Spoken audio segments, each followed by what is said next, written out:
অসহায় বুড়া বাবা মা অবুঝ সন্তান রেখে আসছি, হাদিস শিখিয়ে দিয়ে গেছে।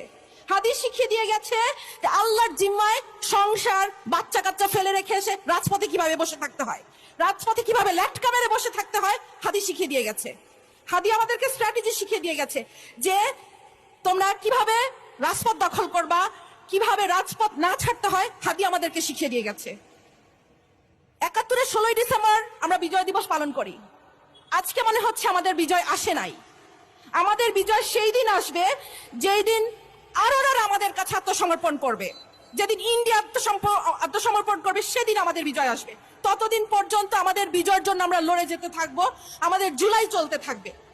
সরকারের কাছে আবেদন, এই গ্রামে গঞ্জে শহরে সবখানে ১৫ থেকে ৪৫ বিবেচনা ক্রমে ৫০ পর্যন্ত মানুষদেরকে সামরিক ট্রেনিং দিতে থাকো, কারণ যেই ১০০ আততায়ী ঢুকেছে বর্ডার দিয়ে, এই ১০০ আততায়ীকে আমাদেরকে মোকাবেলা করতে হবে।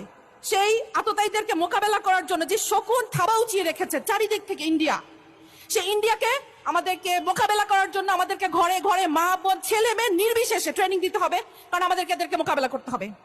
আমি ক্ষুদিরাম দেখি নাই, আমি আজাদ দেখি নাই, আমি হাদিকে দেখেছি।